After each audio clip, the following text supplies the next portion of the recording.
Okay, I just got out of a webinar town hall with the ACLU and Senator Chris Murphy and one of my favorite journalists, Joy-Ann Reid, and I want to tell y'all how it went. I think I can cover this all in one video, but I am prepared to break it into 2 videos because I took a lot of notes. There were so many good things that both Joy and the senator covered in this town hall, and I think that the messages that they had and the strategies that they are promoting are really crucial for all of us to understand. Okay, I got an invite to this because I'm an ACLU member. I joined this year. I had previously taken money that I would earn off of specific TikTok videos and say I'm going to give 100% of the proceeds from this video to the ACLU, but I had not joined as a monthly contributor because our budget previously was too tight for it.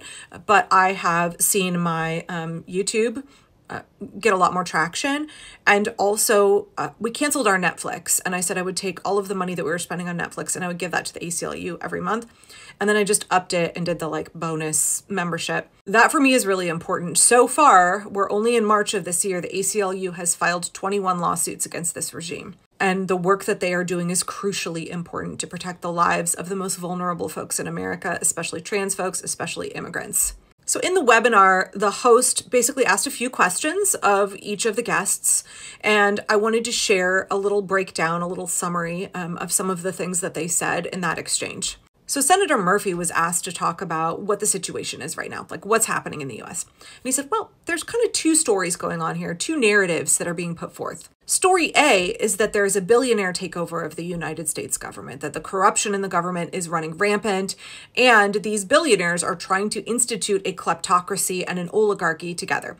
That it is a handful of very rich men who want to steal from the working class, who want to steal from government coffers, who want to steal from us, basically for the rest of our lives if they can get away with it. Story B is that there is the rapid destruction of democracy, that Donald Trump and his regime, and he didn't say this outright, but I would say Project 2025, because if you've read it, that's literally what they want to do. They are trying to subvert the Constitution and seize power and institute an authoritarian dictatorship. The senator went on to say, the reality of the situation is that story A and story B are actually the same story. Both of those are happening at the same time. And the reason for that is because story A, billionaires exploiting the working class, is deeply unpopular with the American people. And you can't maintain that in a democracy where you are pissing off all the people and you're stealing their money. You can't maintain that if the people still run the show and you still have a democratic system. And so in order to maintain the billionaires ripping off the rest of us, they must destroy democracy and institute authoritarianism. The senator went on to say, so story A and story B are happening at the same time. Can we continue to do politics as normal? Or are we worried that there won't be elections in 2 years, right? We're seeing from some establishment Democrats the like, just wait for the midterms. The American people are going to be so pissed off at the fact that there is so much corruption in the government and the billionaires are trying to steal their money that they'll just boot them out in the next election. And right, like that would work if only story A was happening, but story B is happening at the same time. So will there be free and fair elections in the midterms, right? What the senator said is we must step up with a different sense of urgency. This year, we can't wait until the midterms. This year, we must stop. What the senator said in response to that is we must step up with a different sense of urgency than what is happening right now. He said, this can't wait until the midterms. This year, in 2025, we must stop the arrest of democratic norms. He then went on to say, when a democracy is backsliding, we need national mobilization. It is necessary. He said there are so many good examples around the world and in our own American history of arresting the backslide of democracy when there is a massive popular mobilization that can stand up and interrupt it. He said it requires ordinary citizens to take a risk.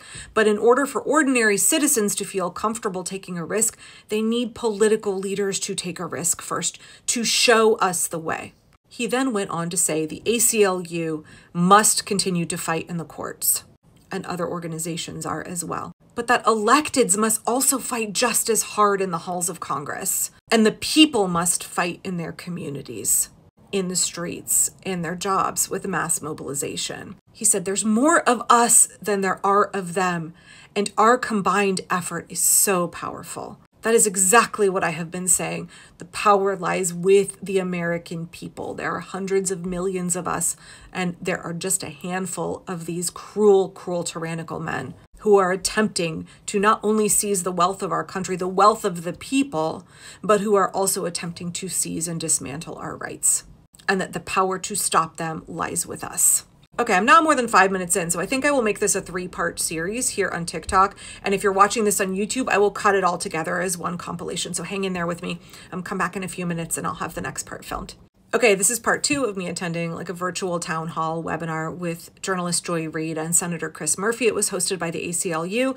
I talked in the last segment about some of the things that the senator said, and now I want to talk about some of the things that Joy said. I'm getting that smile on my face because she's absolutely one of my favorite journalists and just like such a thoughtful and articulate person. She's so good at communicating exactly what needs to be said. So let's get into what she talked about. One of the things that I think can be so frustrating for those of us who understand the urgency of this moment, we understand how high the stakes are, is that there are so many Americans who are not only apathetic, but folks who are sort of choosing to remain willfully ignorant, folks who do not feel that things are that dire because they choose not to be informed about what is happening. Oh, we are supposed to get storms in Portland and the sun just went behind a cloud, so we'll see. I know in my own personal life, I have friends that I love dearly that I just want to like shake them and say, why is it that you are choosing to ignore what is happening? And why is it that you are engaging in magical thinking and pretending that nothing is going on? So when Joy started off her segment, she said something that resonated so deeply with me. She said, when war is being made upon you, you are at war. That people don't want to believe that that is what is happening, but that doesn't change the reality that war is here. It is at our doorstep. What the oligarchs are doing, what Project 2025 is doing, is declaring war on the American experiment, declaring war on democracy, declaring war on the American people. It's scary to use that word, and a lot of people don't want to see that that is what is happening. But when Joy said that, when war is being made upon you, you are at war. We didn't seek it out, but that doesn't change the fact that it has been brought to us. And we have to deal with it, right? Joy went on to say, we need a participatory democracy. The 20th century was called the American century for a reason. This is when we as a society really got full democracy for the first time. Now, I'm not a historian. My degree is in biology. My specialty is temperate fruit crop cultivation. So when somebody understands the depth and nuance and significance of moments in American history and can articulate those so clearly, like I am going to listen with rapt attention. So Joy said, America actually started out as an oligarchy, wealthy landowners. They controlled the power, they controlled the government, they controlled the economy, that all of that was consolidated in the hands of a very few wealthy white male landowners for a long time. She said it wasn't really until women got the right to vote when we began to overthrow the oligarchy.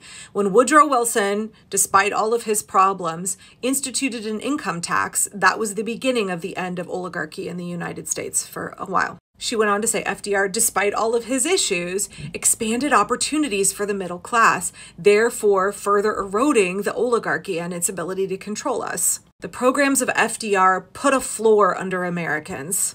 Also, during the Great American Century, the 20th century, we watched the rise of the union movement, of, improvements in labor laws. We got the 5-day work week. We ended child labor, which, by the way, Florida is now seeking to reinstitute it, wanting 14-year-olds to work overnight. 14-year-olds to work overnight to make up for the lack of immigrant labor now that they are deporting all of our migrant workers. Right? We're seeing this backsliding.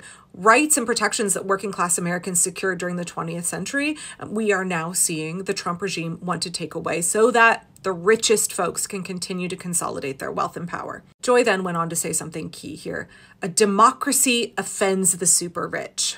The oligarchs, that the rich people who run MAGA, pine for an era when they could accumulate massive amounts of wealth without having to pay any taxes and without having any protections for workers, where they did not have to be regulated to ensure the safety of the working class. They want to go back to an era where they don't have to pay any taxes at all and that there are no regulations to protect the people. She said that the improvements, the protections that the democracy of the 20th century created for the American working class offend those with vast wealth who are willing to now spend unlimited amounts of money and use the media to create propaganda to get people to turn against the very programs that underpinned their parents' and grandparents' ability to rise up into the middle class. What an accurate way to describe what is going on. We've had an oligarchy before in the United States, and we managed to overthrow it. How? The power of the people, granting women the right to vote, getting all working class people, regardless of gender, to push for things like protections, getting unions organized to protect the rights of workers, to institute regulations, instituting an income tax so that the wealthiest will pay their fair share. And we can restore that and we can improve upon it. We must have participation. Joy said over and over again, we need a participatory democracy. Our democracy must be of the people and by the people in order for it to be for the people. You know, I'm like riffing off of what Joy said here, but I just was so moved by the accuracy of what she was describing about our past and what is required of us in order to stop us from backsliding into the 19th century. Which is precisely what Donald Trump, with all of his gaudy, gilded, gold decorations he's put up all over the Oval Office, absolutely tasteless and decadent. And the architects of Project 2025, Russell Vought, what they have all said, what they want is a return to the Gilded Age. What they think would make America great again is to return to the 19th century, where we didn't have worker protections, where there was no income tax for the wealthy, where we didn't have a 5-day work week, where little children could work in factories all day long, where we didn't have Social Security, where we didn't have Medicare, where the wealthiest Americans squeezed us for everything they could until we were just little shriveled up husks that were worked to the bone, died early, and had nothing to leave our children. We want to go back to an era where our life hours, our labor, our resources, our money were consolidated amongst the very, very wealthy, and we were all worked to the bone. I mean, look at the executive orders that this regime is implementing and how they are absolutely targeting the working class, wanting to repeal, roll back the policies, the regulations that kept us safe, to rescind the very programs meant to benefit us, the working class.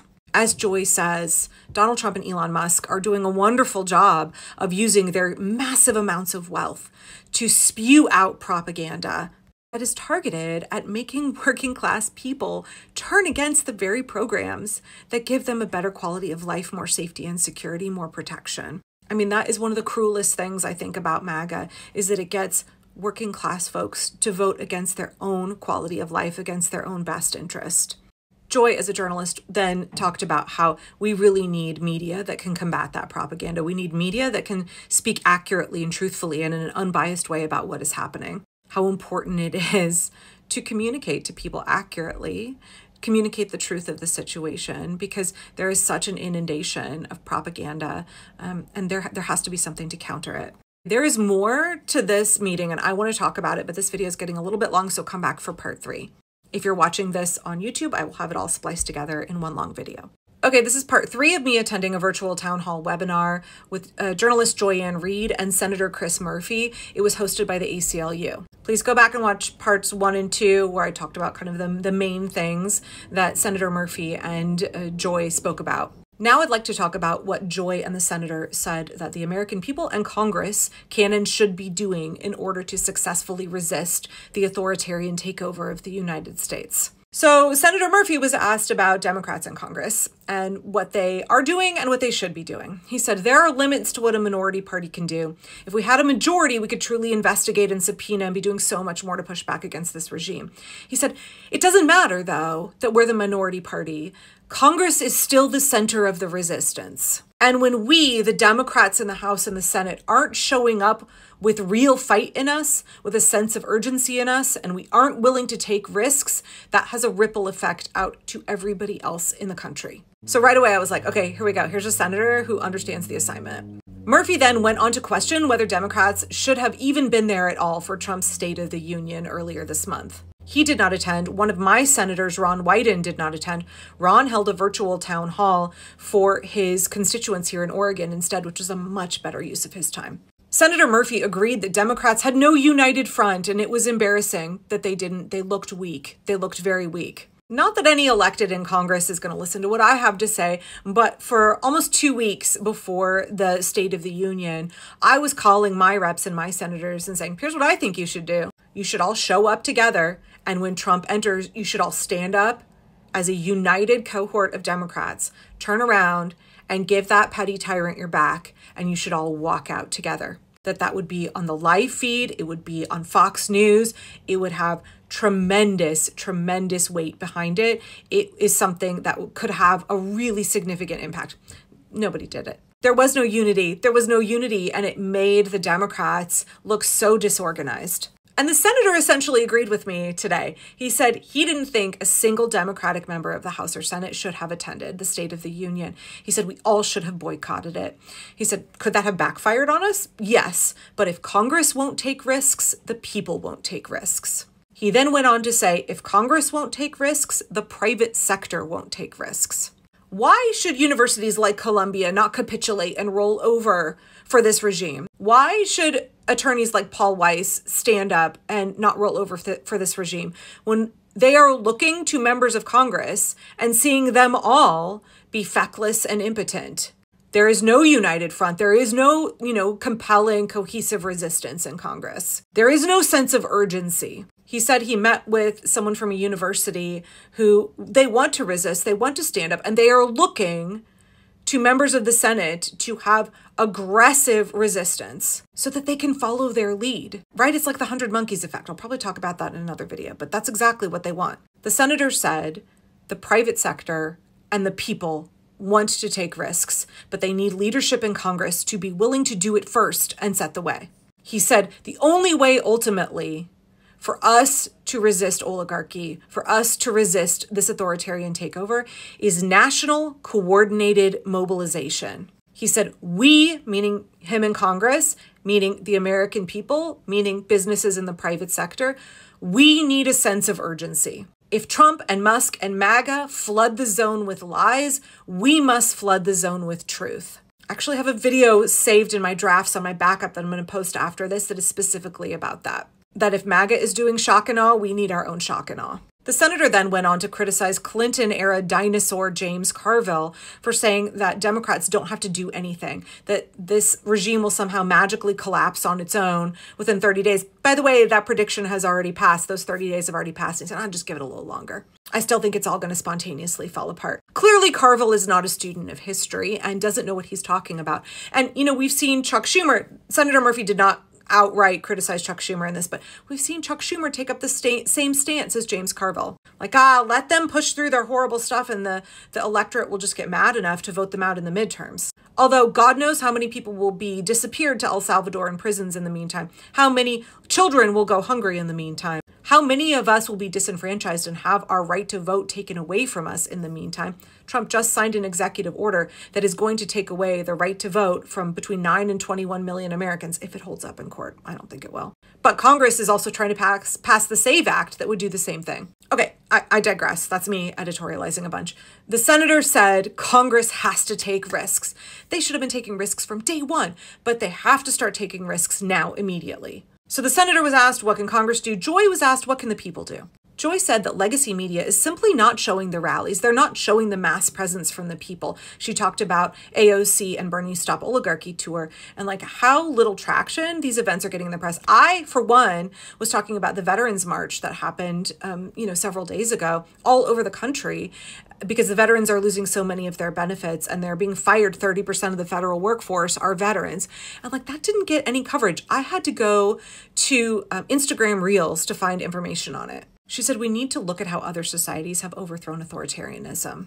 Right? We heard from both the senator and Joy that people showing up en masse to these kinds of events is a good thing. That people showing up en masse to resist, whatever that looks like, is a really good thing. And we need to keep doing it. She then pivoted to talk about the courts and Congress. She said the courts are still functioning, and so the ACLU and other organizations must continue to file lawsuits on behalf of the American people. She said the courts are largely functional still. That's accurate. And we, the American people, must support the work of organizations that are using the courts to seek justice and to protect our rights. Speaking of Congress, she pressed how the power of the filibuster is basically the only tool that Democrats have. The Democrats in the Senate can use the filibuster, and so far we have seen them react with confusion and a lack of strategy, right? One of the things that so many of us, myself included, said about cloture was that Chuck Schumer and Senate Democrats gave up their only leverage, just freely handed it over.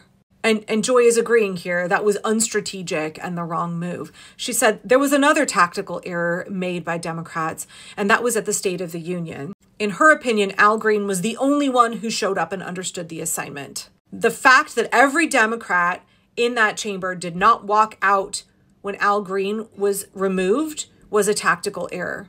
I completely agree. I made a whole video on that about the bystander effect and how that seemed to be what we were witnessing there as all of those Democrats just sat in their seats and watched Al Green be removed. She then hearkened back to previous Democratic leader of the Senate, Harry Reid, and said that he knew how to fight. He knew how to fight dirty and how to get the job done. And she said, Chuck Schumer just doesn't. Well, she insinuated that much at least. She said the fact that the Senate isn't throwing everything but the kitchen sink at this attempt to institute autocracy is a problem. There should have been an all-out assault on stopping the completely unqualified Secretary of Defense from being confirmed.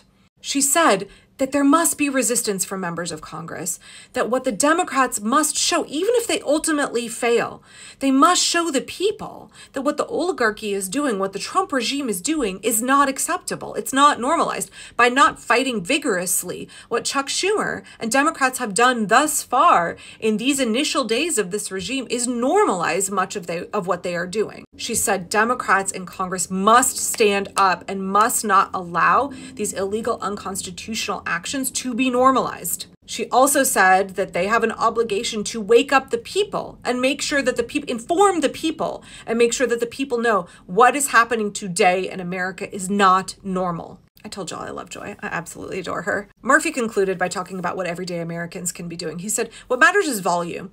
Don't stress so much about figuring out, is this the right thing? Which of these 20 different things should I plug into today? He said, just take on an action. Do something every day, even if it's small. And I've said small solutions are what is going to get us there. All of us participating in every little way that we can, we'll just pick something and go for it. It doesn't actually matter that much. What is crucial is that we don't get paralyzed and we don't spend so much time perseverating about what to do that we do nothing. Take an action every day. That it is the volume that matters. We need a flood of people doing things every single day. He concluded by saying, I want you to feel a sense of joy that you are alive and empowered in this moment in history to act. Do not take it for granted that this is the most noble, bold experiment in the history of the world. No one has tried democracy at this scale with such a diversity of citizens like we have, and we have the ability to stand up for this experiment. Of all of the moments in time, of all of the places on earth, you are granted this one. The miracle is that, as flawed as American democracy is, we have the right and the ability to work at continuing to refine and improve it. We are not good enough yet at democracy to give up on it. We have a chance to make self-governance in this melting pot, make the American government work for the people, and we all deserve a chance to get to do that. Okay, I'm out of time. Thanks for letting me share.